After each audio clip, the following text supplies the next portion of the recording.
चारों तरफ गहरी खामोशी छाई थी। ये खामोशी फायरिंग के धमाकों से ज्यादा आसाब शिकन थी। सिदा से सब्र नहीं हो रहा था। वो बार बार राइफल को आगे करती। मैंने हाथ जोड़कर उससे इल्तिजा की कि वो गोली न चलाए। उसने राइफल एक तरफ रख दी और अपनी गर्दन से अपने सांप बेटे को उतार कर उसका मुंह अपने होंठों के पास ले गई और उसे कहा, नाग, जा अपनी माँ के दुश्मनों को डस करा। मैंने जल्दी से कहा, सिधा, उनके पास बंदूकें हैं, वो तेरे सांप को मार डालेंगे। मगर इस दौरान सिधा का सांप उसके हाथ से निकलकर फुनकारता हुआ बिजली किसी तेजी के साथ टीले की नशेबी झाड़ियों में गुम हो चुका था। सिधा गर्दन उठाकर बोली, मेरा बेटा मेरी तरह जहरीला भी है और चालाक भी। वो अपना बचाव करना जानता है। सांप को झाड़ियों में दाखिल हुए थोड़ी ही देर हुई थी कि हमारे पीछे आहट सी हुई। मैंने पलट कर देखा तो बूढ़ा मछेरा झोंपड़ी से निकल आया था और चीख चीख कर बाजू हिलाते हुए बोल रहा था, गोली मारो, मेरे बच्चे मर गए, मुझे भी गोली मारो। वो धाड़े मार मार कर रोने लगा। सिधा चिल्लाई, देवा दादा, कुटिया में जाओ। धाई की आवाज गूंजी और बूढ़े मछेरे का सीना खून से रंगीन हो गया। वो गुंडों की रेंज में था। बूढ़ा मछेरा आगे को गिर पड़ा। मैंने धड़ाधड़ 2 फायर किए मगर गुंडे कटे हुए तनों की ओट में थे।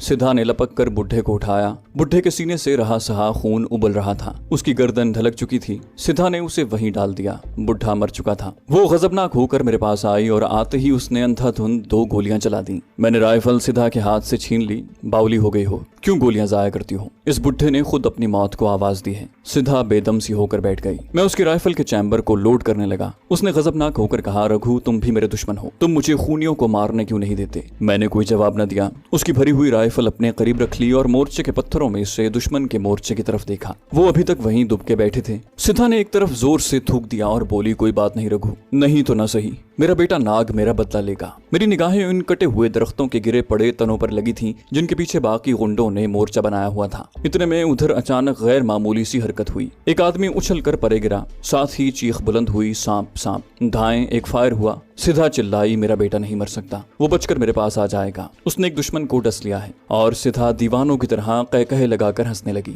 मैंने उसके मुंह पर हाथ रख दिया। खामोश रहो, क्यों शोर मचा रही हो? सिधा का सांस फूला हुआ था। वो चुप होकर मुझे जलती हुई केसरी आंखों से तकने लगी। मैंने उसके शाने पर हाथ रख कर कहा, जो मैं कहता हूँ उसे गौर से सुनो। मैं दुश्मनों के पीछे जा रहा हूँ। तुम मेरे जाने के बाद थोड़े थोड़े वक्फे से 2 फायर करना, ताकि गुंडों को यही ख्याल रहे कि टीले का मोर्चा खाली नहीं है। सिधा के चेहरे पर अचानक एक नरमी सी आ गई। उसने मेरा हाथ अपने खुरदरे हाथों में लेकर कहा, रघु, तुम न जाओ, मेरा सांप, मेरा बेटा उन्हें खत्म कर देगा। एक फुनकार के साथ उसका काला सांप नशीबी झाड़ियों से निकलकर उसके पास तेजी से रेंगता हुआ आ गया। सिधा ने सांप को देखते ही कहा, तुम मेरे पूत हो, धन हो। मैंने राइफल सिधा के हाथ में देकर एक बार फिर समझाया कि मेरे जाने के 5 मिनट के बाद वो एक फायर कर दे। उसके 5 मिनट बाद दूसरा फायर झोंके। ये कहता मैं आहिस्ता आहिस्ता रेंगता हुआ टीले की दरिया वाली साइड की तरफ फिसल गया। अब मैं सर से पांव तक कमांडो बन गया था और एक पाकिस्तानी कमांडो के आगे इन बुज़दिल खूनी गुंडों की कोई हैसियत नहीं थी। टीले से उतरते ही मैंने दरिया के किनारे किनारे शुमाल मशरिक की तरफ रेंगना शुरू कर दिया। मैं कोहनियों के बल रेंग रहा था। भरी हुई राइफल और गोलियों का पांव मेरी पुश्त पर था। बड़ी मेहनत और दुश्वारी से रेंगते रेंगते मैंने निस्फ दायरे का एक चक्कर लगाया और जंगल वाले दरख्तों की कतारों की तरफ बढ़ा। ठीक उस वक्त टीले के मोर्चे पर से सिधा ने फायर कर दिया। कटे हुए 2 दरख्तों के पीछे से गुंडों ने भी जवाबी फायरिंग शुरू कर दी। इस फायरिंग से मुझे दुश्मनों की सही पोजीशन मालूम हो गई। सिधा तो एक फायर करके खामोश हो गई, मगर नीचे से बंदूकों के धमाके जारी रहे। मैं इस शोर में ज्यादा तेजी से आगे बढ़कर मिट्टी के एक ढेर के अकब में आ गया। यहाँ से मुझे कटे हुए दरख्तों के पीछे छुपे हुए गुंडे नजर आने लगे। ये कुल 4 थे और चारों ने बंदूकें संभाल रखी थी। मैं उन्हें निशाने पर ले रहा था कि सिधा ने दूसरा फायर भी कर दिया। गुंडे बड़ी मुस्तैदी से फायरिंग का जवाब दे रहे थे। बीच बीच में वो एक दूसरे को आवाज भी देते। उनके करीब ही उस आदमी की लाश पड़ी थी जिसे सिधा के सांप ने डसा था। अब इंतजार करने या दुश्मन को मजीद वक्त देने का मौका नहीं था। टारगेट बड़ा क्लियर था, अपनी जगह से बिल्कुल नहीं हिल रहा था। मैंने राइफल की नाली मिट्टी के ढेर के ऊपर रखी। एक गुंडे को अपनी जद में लिया, शिस्त बांधी और फायर कर दिया। गोली उसके जिस्म के परख उड़ाती दरख्त के तने में घुस गई। उसके बाद कमांडो जैसी फुर्ती से दूसरा और फिर तीसरा फायर कर दिया। एक लम्हे के बाद दूसरा और फिर तीसरा गुंडा भी वहीं ढेर हो गया। चौथा बंदूक वहीं फेंक कर भागा। ये उसकी बदनसीबी थी कि वो उठकर भागने लगा था। अगर वो छलांग लगाकर दरख्तों के तने की दूसरी जानिब हो जाता तो मैं उसे हलाक नहीं कर सकता था। लेकिन जब वक्त आन पहुंचता है तो जालिम की अकल मारी जाती है। ये उस कातिल गिरोह का आदमी था जिसने मासूम और बेगुनाह गरीब मछेरों के बच्चों को भी अपनी गोलियों का निशाना बनाए बगैर न छोड़ा था। मुश्किल से 2-4 कदम दौड़ा होगा कि मेरी राइफल से निकली हुई चौथी गोली उसकी पीठ में घुसकर उसके पेट को पुर्जे पुर्जे करती हुई आगे से निकल गई। वो चीख कर आवाज के साथ मुंह के बल गिरा और फिर न उठा। मैं कुछ देर वहीं लेटा रहा। जब चारों तरफ सन्नाटा छा गया तो दौड़कर लाशों के पास गया। उनकी चारों बंदूकें और कारतूसों की पेटियां उठाई और दौड़ता हुआ टीले के अकब में आ गया। सिधा मुझे देखते ही मेरी तरफ दौड़ी। उसकी गर्दन से लिपटा हुआ सांप भी शायद खुशी से फुनकार रहा था। मैं बड़ी मुश्किल से सिधा को लेकर नारियल के दरख्तों वाले मोर्चे के पीछे जाकर छुप गया। मैंने बंदूकें और कारतूसों की पेटियां वहीं एक तरफ रख दी और सिधा से कहा कि मेरा ख्याल है गुंडों के साथी बाकी नहीं रहे, नहीं तो वो जरूर आते। सिधा माल गनीमत की बंदूकों को उठाकर देखने लगी। मैंने उसे कहा कि इस लाश को झोंपड़ी में ले जाकर डाल दो। सिधा ने दरिया के शुमाली साहिल के नारियलों को देखकर कहा, इन गुंडों का सरगना वो पटेल अभी जिंदा होगा। दादा ने कहा था कि वो अपने डेरे पर होता है, चलो पहले जाकर उसका काम तमाम कर दें। मुझे खुद पटेल और उसके मुहाफिज गुंडों की तरफ से तशवीश लगी हुई थी। इतनी फायरिंग हुई थी और पटेल की तरफ से कोई अपने साथियों की खबर लेने न आया था। या तो वहां कोई शख्स मौजूद नहीं था या वहां बचे हुए गुंडे मोर्चे बनाकर अपनी और अपने सरगना पटेल की हिफाजत कर रहे थे। ये भी हो सकता था कि वो फरार हो गए हों। अगर वो फरार हो गए तो हो सकता है वो पुलिस की नफरी लेकर वहां पहुंच जाएं। मैंने सिधा से पूछा, यहाँ से दरिया के किनारे किनारे चलते जाएं तो अगला बड़ा शहर या कस्बा कितना दूर होगा? सिधा ने बताया कि एक बड़ा कस्बा वहाँ दरिया किनारे एक दिन की मुसाफत पर है। पुलिस का आना हमारी मौत थी और अभी यहाँ ऐसी कोई कश्ती भी नहीं थी जो दुरुस्त हालत में हो और जिस पर बैठकर हम दरिया और फिर समंदर में सफर कर सकें। मुझे ये भी याद आया कि मरने वाले बुढ़े मछेरे ने कहा था कि पटेल खुद अपने गुंडों को साथ लेकर उनकी झोंपड़ियों को आग लगाने आया था। इससे साबित होता था कि पटेल अपने डेरे पर मौजूद होगा। अब मुझे ये फिक्र लगी कि कहीं वो फरार न हो जाए। मैं उसके फरार से पहले वहां पहुंचकर उसे भी कैफरे किरदार तक पहुंचाना चाहता था। मैंने राइफल का चैम्बर भरा, दूसरी भरी हुई राइफल सिधा को दी और उठते हुए कहा, मेरे साथ आओ, हम पटेल के डेरे पर चलेंगे। मैं दौड़ता हुआ टीले से उतरने लगा। सिधा भी मेरे पीछे पीछे चल पड़ी। हमवार जमीन पर अगर हम झोंपड़ियों के बिखरे हुए सामान में से गुजरते दरिया से हटकर जंगल की समत भागने लगे। हमने तेजी से भागकर ये खुला मैदान अबूर किया और घने दरख्तों के नीचे आ गए। यहाँ हमने सांस दुरुस्त किया। मैंने गोलियों का पाउच खोलकर देखा, उसमें अभी 15-20 गोलियां मौजूद थीं। सिधा का सांप अब उसकी कलाई से लिपटा हुआ था और कमबख्त खुशी से झूम रहा था। सिधा ने मुझे अंदाजन वो जगह दूर से इशारा करके बताई जहां पटेल का डेरा हो सकता था। हम दरख्तों के पीछे से होते हुए तेज तेज कदमों से उस डेरे की तरफ चल पड़े। जंगल के दरख्तों की घनी छांव थी। बाहर दरिया के किनारे धूप चमक रही थी। यहाँ दरख्त इतने करीब नहीं थे, मगर इन दरख्तों के तने इतने बड़े बड़े थे कि बड़े बड़े सुतूनों का एक ईवान सा बन गया था। इनमें से मुझे दूर दरिया के किनारे एक छोटी सी मोटर कश्ती नजर आई। यहाँ आदमियों की आवाजें भी आ रही थीं। सिधा की आंखें इंतकाम की आग में एक बार फिर अंगारे छोड़ने लगी थीं। रघु पटेल के आदमी यहाँ मौजूद हैं। मैंने 2 आदमियों को कांधों पर बक्स उठाए दरख्तों में से निकलकर कश्ती की तरफ दौड़कर जाते देखा। ये लोग यहाँ से भाग रहे थे। मैंने सिधा से कहा, तुम यहाँ दरख्त को पीछे छुपकर मेरे जाने के थोड़ी देर बाद फायर करना। उसके जवाब का इंतजार किए बगैर मैं झाड़ियों और गिरे पड़े दरख्तों को फलांग कर जंगल का छोटा सा चक्कर काट कर दूसरी तरफ आ गया। यहाँ से मुझे मोटर कश्ती साफ नजर आ रही थी। उस पर एक बक्स लादा जा चुका था और 3 आदमी दूसरा बक्स लाद रहे थे। मैं इस कश्ती पर कब्जा करना चाहता था। मैंने झुककर कश्ती की तरफ बढ़ना शुरू कर दिया। इतने में सिधा के फायर से जंगल गूंज उठा। कश्ती में बक्स लादने वाले आदमी बक्स वहीं छोड़कर दरख्तों की तरफ भागे। मैंने 3-4 छलांगे लगाई और मोटर कश्ती में कूदकर पोजीशन संभाल ली और पैदर पे भागते हुए आदमियों पर फायरिंग शुरू कर दी। 2 आदमी वहीं ढेर हो गए। एक भागकर दरख्तों में बनी हुई एक झोंपड़ी में घुस गया। उस झोंपड़ी के बाहर धुआं सा उठ रहा था। झोंपड़ी की दूसरी जानिब भी बंदूक का फायर होने लगा। इसका मतलब था कि झोंपड़ी में पटेल और उसके गुंडे मौजूद थे। मैंने गर्दन घुमाकर मोटर कश्ती का जायजा लिया। ये एक मीडियम साइज की मोटर लॉन्च थी। स्टीयरिंग शीशे की स्क्रीन के पीछे था। मैंने तेजी से जीना उतरकर नीचे देखा। कश्ती खाली पड़ी थी। मैं ऊपर आ गया। कश्ती का रस्सा या लंगर जमीन में गड़ी हुई मेख के साथ बंधा था। सिधा के राइफल के 2-3 मजीद फायर मैंने सुने। वैसे वो खतरे में भी थी। झोंपड़ी में से निकलकर ये गुंडे उसे घेरे में ले सकते थे। मैंने कश्ती में से साहिल पर छलांग लगाई और झोंपड़ी की दीवार से कुछ फासले पर दरख्तों के पीछे आ गया। फिर रेंगता हुआ झोंपड़ी के सामने वाले दरवाजे की तरफ घूमा। गुंडे उधर ही से फायरिंग कर रहे थे। मैंने दरख्त के पीछे से जरा सा सर बाहर निकाल कर देखा कि झोंपड़ी के अकब में 4 आदमी एक मोर्चा बनाए बैठे थे। बंदूकों की नालियां उन्होंने लकड़ी के बड़े बड़े बक्सों के सुराखों में से बाहर निकाली हुई थी और करीब ही कारतूसों की 6-7 बेल्टें पड़ी थीं। झोंपड़ी का दरवाजा थोड़ा सा खुला। उसके अंदर से अचानक भारी भरकम मगर घबराई हुई आवाज आई, अबे नमक हरामो, तुम में से 2 आदमी मुझे लेकर मोटर बोट पर पहुंचाओ। 4 में से एक आदमी उठा और बंदूक कांधे पर रख कर बोला, पटेल बाबू, उधर से फायर आ रहा है, चलो मैं तुम्हें छोड़ाता हूँ। ये आदमी बराह रास्त मेरी राइफल की जद में आ चुका था। मैंने ट्रिगर दबा दिया। तड़ाख की आवाज के साथ यह आदमी अपनी जगह से 3 फुट ऊपर उछलकर धड़ाम से टेढ़ा मेढ़ा होकर नीचे गिर पड़ा। उसके साथ ही मैंने फायरिंग शुरू कर दी और बाकी के 3 आदमियों को भी वहीं ढेर कर दिया। मेरे ख्याल में अब मैदान साफ होना चाहिए था। झोंपड़ी में पटेल को जैसे सांप सूंघ गया था। वो खौफ के मारे बाहर नहीं निकल रहा था। मैं उछलकर दरख्तों में से बाहर आया और झोंपड़ी की तरफ रेंगने लगा। किसी जानिब से कोई आवाज नहीं आ रही थी। दरख्तों के सारे परिंदे डर कर उड़ गए थे। झोंपड़ी का दरवाजा उसी तरह नीमवा था। मैंने राइफल का रुख दरवाजे की तरफ करके बुलंद आवाज में हिंदी में कहा, अंदर जो कोई भी है हाथ उठाकर बाहर आ जाए। मैं कुछ नहीं कहूंगा, जल्दी करो नहीं तो मैं फायर कर दूंगा। झोंपड़ी में से पटेल की वही भारी भरकम आवाज आई। इस बार आवाज शिद्दत से कांप रही थी। मुझे जान से नहीं मारोगे ना? मैं तुम्हें 1 लाख रुपया दे दूंगा। ये पटेल के सिवा और कोई नहीं हो सकता था। सिधा मुझसे ज्यादा दूर नहीं थी, उसने मेरी आवाज सुन ली थी। महाज भी खामोश था। वो जंगली घास में से तेजी से गुजरती मेरे पीछे आकर जमीन पर औंधी लेट गई। मुझे ये स्याह फाम लड़की भी अब कमांडो लगने लगी थी। मैंने अपनी आंखें दोबारा झोंपड़ी के अध खुले दरवाजे पर गाड़ दी। अब सिधा की राइफल का रुख भी दरवाजे की तरफ था। मैंने बुलंद आवाज में कहा, पटेल बाहर निकल आओ, मुझे तुम्हारी हर शर्त मंजूर है। चंद सेकंड बाद दरवाजा चिरचिराने की आवाज आई। फिर एक फूली हुई तोंद वाला ठिगना सा जर्द रो गंजा आदमी दोनों हाथ सर पर रखे थरथराता हुआ नमूदार हुआ। उसने सिल्क का इंतहाई बेशकीमत धोती कुर्ता पहन रखा था। पाँव में गुजराती चप्पल थी। मौत के खौफ से वाकई उस पर लर्जा तारी था। मैंने जमीन पर लेटे लेटे उससे पूछा कि उसके बाकी साथी कहाँ हैं। उसने कपकपाती आवाज में कहा, सब मारे गए ठाकुर, सब मारे गए। सारा किया धरा उन्हीं का था, मैंने कुछ नहीं किया। मेरी सोने की अंगूठी ले लो, मेरे साथ चलो, तुम्हें 1 लाख रुपया जहाँ कहोगे पहुंचा दूंगा। बक्स में 50,000 रुपए हैं, वो भी तुम ले जाओ। मैंने अपनी जगह से उठते ही एक जकन भरी लात मारकर झोंपड़ी का दरवाजा धड़ाक से खोल दिया और राइफल तान कर चिल्लाया, कोई है तो वहीं खड़ा रहे। मैं झोंपड़ी में घुस गया। झोंपड़ी खाली पड़ी थी। एक जानिब चारपाई पर शानदार बिस्तर लगा था।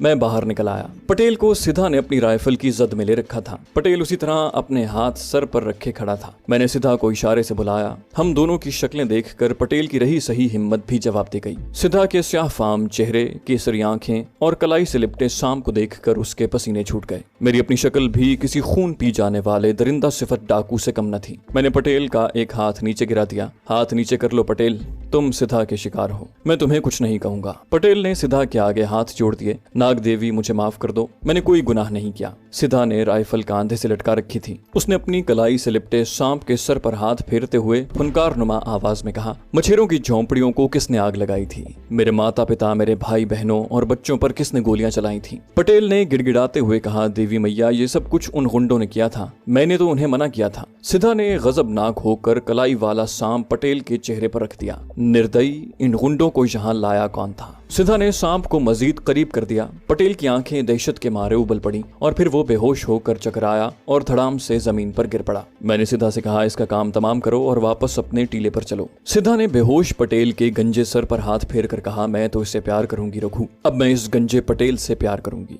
ये लो, तुम मेरे बेटे को पकड़ो। उसने कलाई वाला सांप उतार कर मेरी तरफ फेंका। सांप हवा में उछल कर मेरे बाजू के साथ आकर चिमट गया। मुझे पसीना तो जरूर आ गया, मगर सांप ने मुझे कुछ न कहा। मेरी समझ में नहीं आ रहा था कि ये वहशी तमिल लड़की पटेल के साथ किस किस्म का प्यार करना चाहती है। मेरे देखते देखते सिधा ने अपना मुंह पटेल के गाल पर रख दिया और फिर गहरे गहरे सांस लेने लगी। मैं अपनी जगह पर साकित खड़ा उसे देख रहा था। जब वो पीछे हटी तो पटेल के गाल से स्याह रंग का खून बह रहा था। सिधा उस नागन वहशी लड़की ने पटेल के गाल को काट कर अपने दांतों का जहर उसके खून में शामिल कर दिया था। सिधा ने पटेल के पेट में लात मारकर कहा, इस राक्षस को इसी तरह मारना चाहती थी। लात मारने से पटेल को होश आ गया। उसने गर्दन उठाकर अपने जिस्म को देखा कि गोली तो नहीं लगी। उसके गाल से खून के स्याह कतरे उसके बेदाग कमीज पर गिरे तो उसने अपने गाल को हाथ लगाकर देखा। ये जहर है राक्षस, ये मेरे इंतकाम का जहर है। पटेल का मोटा भद्दा जिस्म आहिस्ता आहिस्ता लरजने लगा, अपनी गर्दन को मसलने लगा। उसके हल्क से हल्की सी चीख निकली जो एक खरखराहट में तब्दील हो गई। उसके हाथ जमीन पर गिर पड़े। नाक से स्याह खून जारी हो गया। जिस्म की लर्जिश रुक गई और गर्दन एक तरफ को ढलक गई। अब उसके कान से भी स्याह खून बह रहा था। सिधा ने एक वहशियाना कहकहा लगाया, राइफल उठाकर पटेल के पेट को निशाना बनाया और धाएं से फायर कर दिया।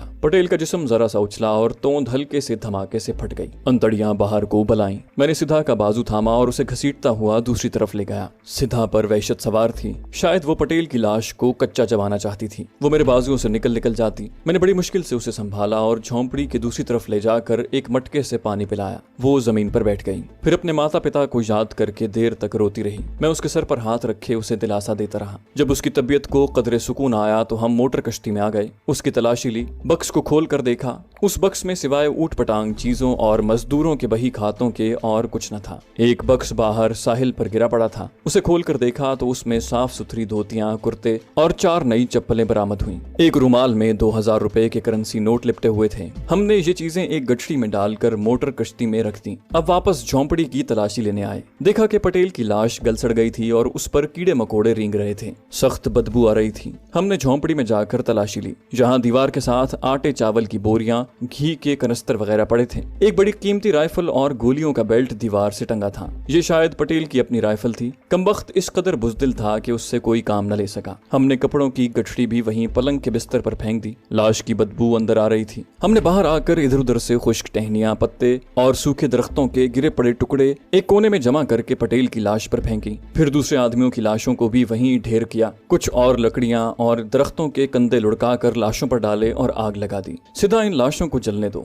चलो हम वापस टीले पर चलते हैं, मुझे भूख लग रही है। वापस टीले पर आए तो बुढ़े मछेरे की लाश भी बदबू देने लगी थी। सिद्धा के कहने पर हमने बूढ़े की लाश को दरिया की लहरों के सुपुर्द कर दिया। झोंपड़ी के बाहर बैठकर हमने दिन का बचा हुआ खाना यानी मछली और जवार के आटे की रोटी खाई, पानी पिया। मैं दरख्तों वाले मोर्चे के साथ टेक लगाकर नींद दराज हो गया। सिद्धा झोंपड़ी के सामने आलती पालती मारकर बैठ गई। मुझे फौरन नींद आ गई। वो रात हमने टीले वाली झोंपड़ी में ही बसर की। दूसरे दिन हम पटेल के डेरे पर आए तो देखा कि लाशें जलकर स्याह हो चुकी हैं। हम अपनी राइफलें और दूसरी 4 बंदूकें भी उठाकर उसी झोंपड़ी में ले आए। यहाँ पटेल का शेव का सामान, तेल कंघी और खुशबूदार तेल और तौलिया भी था। एक ट्रंक में उसके कपड़े भी पड़े थे। मैंने सबसे पहले सेफ्टी रेजर से शेव बनाई, अपनी मूछें कैंची से काटी, फिर दरिया पर जाकर साबुन मल कर गुस्ल किया। अपने खाकी गंदे फटे पुराने कपड़े उतार कर सफेद धोती और सफेद कुर्ता पहना। पाँव में पटेल की नई चप्पल डाली। इतने में सिद्धा भी नहा धोकर आ गई। उसने बालों में तेल डालकर उन्हें धोया था। मुझे देखते ही बोली, तुम तो बड़े सुंदर हो। मैंने कहा, तुम भी तो बहुत सुंदर हो, जंगल की देवी लग रही हो। वो बालों में पटेल की कंघी फेर रही थी। नहाने धोने से उसका रंग निखर गया था। उसने भी सफेद धोती और कुर्ता पहन लिया। कुर्ते के लंबे बाजू उसने कैंची से कोहनियों के करीब से काट दिए। नीचे से कुर्ते का घेरा भी कमर तक काट कर अलग कर दिया। ये कुर्ता एक रेशमी शलोका सा बन गया। सिद्धा ने बालों का जूड़ा बनाकर जंगल से उसमें गुलमहर का सुर्ख फूल तोड़कर लगा लिया। उसका रंग निखर कर ज्यादा आबनूसी हो गया था। वो काले जंगलों की काली देवी लग रही थी। उसने आग जलाकर केतली में चावल पकाए। मैं 2 जंगली मुर्ग मार कर ले आया। उस रोज हमने एक मुद्दत के बाद उम्दा किस्म की ग़िज़ा खाई और सो गए। दोपहर के बाद कहीं मेरी आंख खुली, देखा कि सिद्धा वहां नहीं है। चौंक कर इधर उधर देखा, हर शय अपनी जगह पर थी। सिद्धा की राइफल भी झोंपड़ी के बाहर दीवार से लगी थी। मेरी तसल्ली हो गई। इतने में सिद्धा जंगल की तरफ से आती दिखाई दी। करीब आकर बोली, मेरे राजा पतिदेव रघु, हम अब यहीं रहेंगे। देखो यहाँ सब कुछ है। जंगली बेर मैं तुम्हारे लिए लाती हूँ। इस सारे जंगल को मैं जानती हूँ। उसने झोली मेरे आगे उलट दी। सब्ज मोटे मोटे बेर बड़े मीठे थे। हम बेर खाने लगे। सिद्धा कहने लगी, यहाँ खेल कूद कर मैंने अपना बचपन गुजारा है रघु, तुम मेरे साथ यहाँ रहोगे ना? मैंने कहा, क्यों नहीं, जरूर रहूंगा, लेकिन तुम भूल गई हो कि हम 12-13 आदमियों का खून कर चुके हैं। बहुत जल्द पटेल के रिश्तेदार उसकी तलाश में यहाँ आएंगे।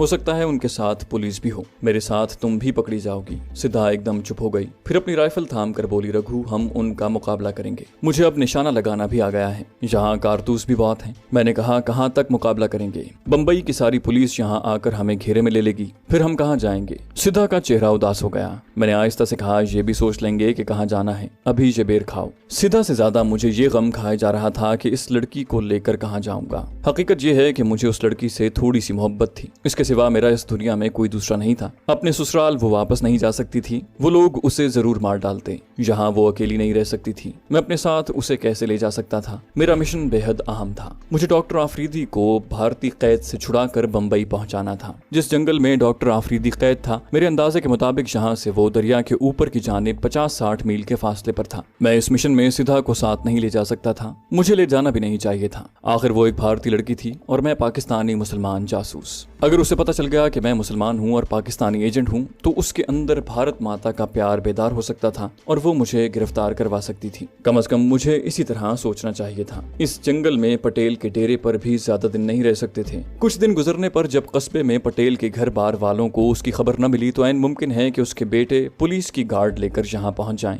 मेरा जहन किसी नतीजे पर नहीं पहुँच पा रहा था। काफी सोच विचार के बाद मैंने यही फैसला किया कि सिद्धा को मैं बेजार मददगार छोड़कर नहीं जाऊंगा। जहाँ तक मुमकिन हो सका उसे अपने साथ ही रखूंगा। आगे जो होगा देखा जाएगा। पटेल के डेरे पर हमें 5वां दिन जा रहा था। अभी तक उसके घर वालों की तरफ से कोई भी उसकी तलाश में नहीं आया था। एक रोज सिधा दिन चढ़े जंगल से नारियल और बेर इकट्ठे करने चली तो मैंने झोंपड़ी वाले टीले पर जाकर दरिया की मगरबी समत का जायजा लिया कि कहीं कोई पुलिस पार्टी स्टीमर में नहीं आ रही। टीला चूंकि ऊंचा था, वहां से दरिया का किनारा शुमाल की समत दूर तक दिखाई देता था। सिधा अपने बेटे सांप को कलाई में लपेटे जंगल की तरफ और मैं टीले की तरफ चल पड़ा। टीले पर बुढ़े की झोंपड़ी के खपरेल एक तरफ झुके हुए थे। मैंने दरिया पर दूर तक नजर दौड़ाई। दरिया की सतह दिन की रोशनी में दूर तक खाली थी। पुलिस का कोई स्टीमर अपनी तरफ आता नजर न आया, लेकिन ये बात यकीनी थी कि पटेल एक सरमायादार आदमी था। उसका पीछे बाकायदा राब्ता था और उसके रिश्तेदार भाई बंद किसी भी रोज यहाँ पहुंच सकते थे। टीले पर बड़ी खुशगवार ठंडी हवा चल रही थी। मैं नारियल के दरख्त से टेक लगाकर बैठ गया। सुबह के 8-9 बजे होंगे कि सिधा ने मुझे जवार की रोटी चटनी के साथ खिलाई। मुझ पर गुनूदगी तारी होने लगी थी। जी चाहा कि कुछ देर के लिए सो जाना चाहिए, चुनाचे मैंने आंखें बंद कर ली। मेरी राइफल, बल्कि यूं कहना चाहिए कि पटेल की राइफल और गोलियों की पेटी मेरी गोद में पड़ी थी। मुझे नींद आ गई। कोई घंटा 1.5 घंटा तक सोता रहा। किसी चूंटी ने मेरी गर्दन पर काटा तो मेरी आंख खुल गई। मशरिक की तरफ से बादलों के टुकड़े आसमान पर बढ़ते चले आ रहे थे। मैंने जमाई ली और चूंटियों को उंगलियों से मसलता हुआ उठा और टीले से उतरने लगा। उतरने से पहले मैंने एक बार फिर दरिया के शुमाल की जानिब निगाह डाली। किसी स्टीमर या कश्ती का दूर दूर तक निशान नहीं था। खुदी हुई जमीन पर पटेल के गुंडों की लाशें गलने सड़ने लगी थीं और 2-4 गिद्ध जाने कहां से आकर लाशों को भंबोड़ रहे थे। मैं राइफल कांधे से लटकाए मजे मजे से टहलता पटेल के डेरे की तरफ जा रहा था। बादल आहिस्ता आहिस्ता आसमान पर छा रहे थे। सूरज उनके पीछे छुप गया था और दरिया पर छांव आ गई थी। मैंने सोचा कि सीधा जंगल से नारियल इकट्ठे करके ले आई होगी। उसे कहूंगा कि आज नारियल के दूध वाली चाय बनाए। इस किस्म की चाय मैंने एक बार मद्रास में पी थी। जंगल के किनारे दरख्तों में से होता हुआ मैं डेरे पर आ गया।